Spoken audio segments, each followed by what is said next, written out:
Next बेटा हम start करेंगे gland and that is your pancreas. Pancreas आपके पास बेटा दो तरह से एक्ट करता है। पैंक्रियास एक एक्सोक्राइन ग्लैंड भी है और पैंक्रियास एक एंडोक्राइन ग्लैंड भी है। तो pancreas is exactly considered as an exocrine gland. Digestive system में आपने पढ़ा इसका रोल है, पैंक्रियाटिक जूस प्रोड्यूस करता है और पैंक्रियाटिक डक्ट से आगे लेकर जाता है डाइजेस्टिव ट्रैक्ट के अंदर अपनी सिक्रीशंस को देता है। तो जो पैंक्रियास है इसका एक्सोक्राइन फंक्शन तो डाइजेस्टिव सिस्टम में आप पढ़ चुके हैं। अब है पैंक्रियास का एंडोक्राइन फंक्शन। पैंक्रियास का एंडोक्राइन फंक्शन आप पढ़कर आए हैं, कहां पर पढ़कर आए हैं? होमियोस्टेसिस। कहां पढ़कर आए हैं? होमियोस्टेसिस। पैंक्रियास के अंदर it is a leaf like structure, सही है, जिसमें डक्ट होती है दैट इज पैंक्रियाटिक डक्ट। इसमें सेल्स होते हैं that are alpha cells and beta cells और इन तमाम सेल्स को मिलाकर हम बोलते हैं आइलेट्स ऑफ लैंगरेंस। क्या कहते हैं बेटा? Islets of Langerhans. ये जो आइलेट्स ऑफ लैंगरेंस है ये दो तरह के सेल से मिलकर बनता है, alpha cell and beta cell. अब ये अल्फा सेल्स कौन है आइलेट्स ऑफ लैंगरेंस के और बीटा सेल्स कौन है? अल्फा सेल्स वो हैं जो कि हार्मोन प्रोड्यूस करते हैं, कौन सा? ग्लूकागॉन। और बीटा सेल्स वो हैं पैंक्रियास के जो कौन सा हार्मोन प्रोड्यूस करते हैं बेटा? इंसुलिन। सही है। अब एक प्रोसेस होता है दैट इज ग्लाइकोजिनोलाइसिस और एक होता है that is gluconeogenesis. What is gluconeogenesis? Glucose का ग्लाइकोजन में तब्दील होना। मतलब ब्लड के अंदर आपकी डाइट में आपने ग्लूकोज लिया, आपकी डाइट से ग्लूकोज कहां पर आ गया? ब्लड के अंदर आ गया। पहली बार डाइजेशन हुई, फिर एब्जॉर्प्शन हो गई और एब्जॉर्प्शन के बाद सारा का सारा ग्लूकोज डाइट से कहां आ गया? ब्लड में आ गया। अब जो ब्लड में ग्लूकोज की वैल्यू रेज हो गई तो ब्लड में ग्लूकोज की लिमिटेशन है, उसकी एक वैल्यू है, उस वैल्यू से अगर रेज हो जाएगा तो हम कहेंगे शुगर पेशेंट है। लेकिन हर वक्त नहीं बोलते। क्यों नहीं बोलते? क्योंकि ये जो ब्लड थोड़ी देर के अंदर इसमें ग्लूकोज की वैल्यू बढ़ी है, ये फौरी तौर पर नॉर्मल पर ले जाई जाएगी। कौन लेकर जाएगा? जैसे ही ब्लड में ग्लूकोज की वैल्यू बढ़ेगी फौरी तौर पर बीटा सेल से एक हार्मोन रिलीज होगा जिसका नाम है इंसुलिन और इंसुलिन क्या करेगा? अपनी वैल्यू बढ़ाना शुरू करेगा और जैसे ही इंसुलिन अपनी वैल्यू बढ़ाएगा तो फौरी तौर पर ब्लड में ग्लूकोज की वैल्यू क्या होने लगेगी? कम। क्यों? क्योंकि फिर यहाँ से ब्लड से ग्लूकोज निकाल कर लिवर में, मसल्स में स्टोर कराया जाएगा। किस शक्ल में? ग्लाइकोजन की शक्ल में। And this process is called gluconeogenesis.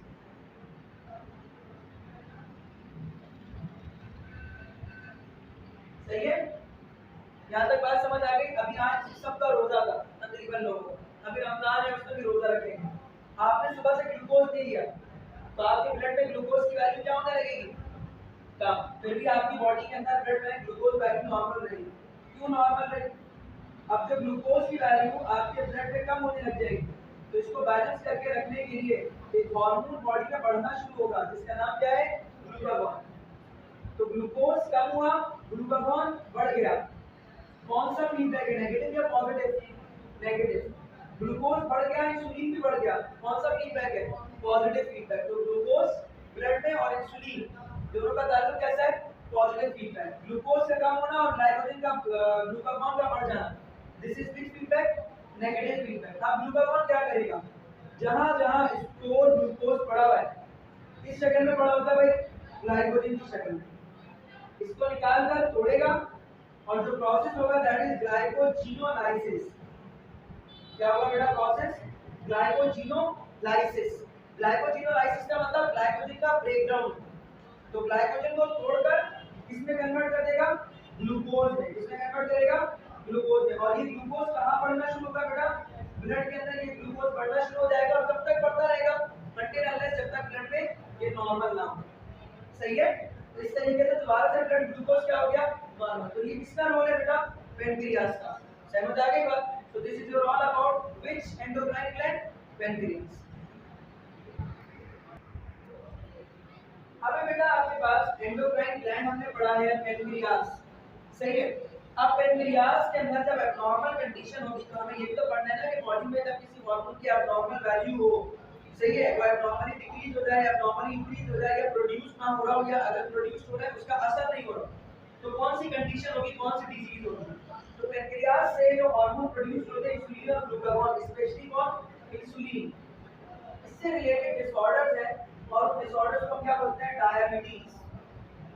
क्या कहते हैं, डायबिटीज। डायबिटीज में क्या होता है, एबनॉर्मली आपके ब्लड के अंदर ग्लूकोज की वैल्यू बढ़ जाएगी। अब आप लोग तो कितने तरह का पढ़ते हैं, डायबिटीज दो तरह का, डायबिटीज टाइप 1 और टाइप 2। हमें तीसरी टाइप की नजर आती है, इसमें नजर आती है, पहले हम टाइप 1 टाइप 2 पढ़ लेते हैं, उसके बाद बताता हूँ तीसरी डायबिटीज कहाँ मिलती है। तो एबनॉर्मली ब्लड ग्लूकोज की वैल्यू क्या हो जाए, बढ़ जाए। अब ये बढ़ी हुई है ब्लड ग्लूकोज की वैल्यू, तो भाई जब ब्लड ग्लूकोज की वैल्यू बढ़ जाती है तो उसी वक्त एक हार्मोन प्रोड्यूस होना चाहिए जिसका नाम है इंसुलिन। इंसुलिन टाइप 1 डायबिटीज में क्या होता है, टाइप 1 डायबिटीज के अंदर इंसुलिन जो आपके पास है बेटा, ये प्रोड्यूस नहीं हो रहा होता, सही है, ये इंसुलिन प्रोड्यूस नहीं होता। जब इंसुलिन नहीं प्रोड्यूस हो रहा तो इंसुलिन को पकड़ कर ले जाके एडिपोज टिश्यूज में या फिर आपके पास मसल्स के अंदर या फिर आपके पास है बेटा लीवर के अंदर कौन स्टोर कराएगा, कोई भी नहीं करा सकता। तो इसलिए हम क्या करते हैं, फिर आर्टिफिशियली तौर पर सिंथेसाइज किया हुआ इंसुलिन बंदे को क्या करते हैं, इंजेक्ट करते हैं, सही है। बंदा डिपेंडेंट हो जाता है किसके ऊपर, इंसुलिन के ऊपर।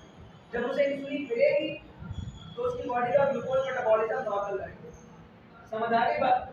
तो इस डायबिटीज को इसीलिए क्या बोला जाता है, इंसुलिन डिपेंडेंट डायबिटीज। क्या बोलते हैं बेटा इसे हम, इंसुलिन डिपेंडेंट डायबिटीज बोलते हैं। क्यों, क्योंकि बंदे को जब इंसुलिन देंगे तो उसके ब्लड में इंसुलिन की वैल्यू बढ़ जाएगी। इंसुलिन क्या करेगा, जितना ब्लड में घूमता हुआ ग्लूकोज है उसको ले जाकर स्टोर करा देगा, कहां पर, जहां जहां वो स्टोर हो सकता है, जैसे कि एडिपोज टिश्यूज में, मसल्स के अंदर और लीवर के अंदर स्पेशल। समझ आ गई बात। अब दूसरी टाइप है that is diabetes type 2, that is type 2 diabetes mellitus. Type 2 diabetes mellitus, जाहिर सी बात है अगर पहला वाला इंसुलिन डिपेंडेंट है तो दूसरे वाले का कुछ और मसला होगा।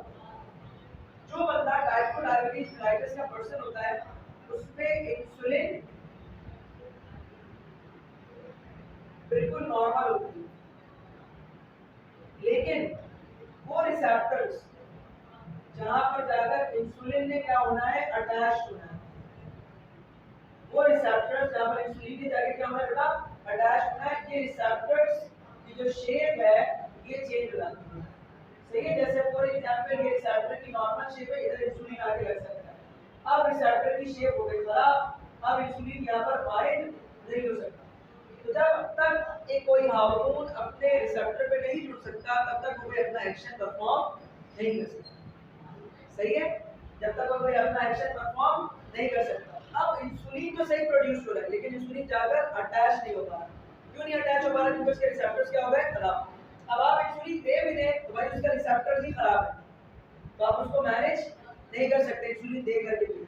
टाइप 2 डायबिटीज मेलाइटस ज्यादा खतरनाक है, पर इसमें किसके लिहाज से, टाइप 1 के लिहाज से। इसमें जेनेटिकल वेरिएशन सबसे ज्यादा कॉमन है, जीन्स की वजह से भी बड़ा मसला होता है, इसमें नस्ल दर नस्ल भी चला आ सकता है। तो इसमें हम कोशिश करते हैं बंदे को ग्लूकोज फ्री डाइट देने की कोशिश करें, सही है। और अगर ब्लड ग्लूकोज बहुत ज्यादा बढ़ जाता है तो फिर उसकी वजह से बहुत सारी और मजीद डिजीजेस भी होती है, जिसमें सबसे मोस्ट कॉमन होता है किडनी डिजीज। तो कुछ ही दिनों के बाद, कुछ ही अरसों के बाद, कुछ ही सालों के बाद या कुछ ही महीनों के बाद बंदे की किडनी डिजीज का भी मसला शुरू हो जाता है। तीसरी होती है डायबिटीज टाइप 3, जिसको हम कहते हैं, उसको हम कहते हैं प्रेगनेंसी इंड्यूस्ड डायबिटीज मेलाइटस।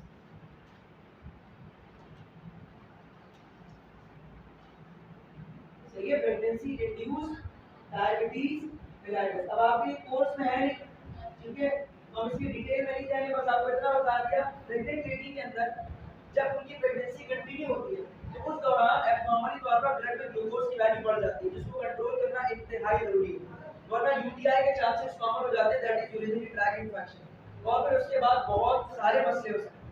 बच्चों के अंदर आई इन्फेक्शन कॉमन है, बच्चों के अंदर दिमाग का मसला हो सकता है, बच्चों के डेवलपमेंटल पैटर्न का इशू हो सकता है, स्पेशली आई प्रॉब्लम, ब्रेन की डेवलपमेंटल का प्रॉब्लम इन यूटीआई वगैरह की वजह से बहुत ज्यादा मसला है। आंखों में तो सबसे ज्यादा इस यूटीआई की वजह से मसले शुरू हो जाते हैं।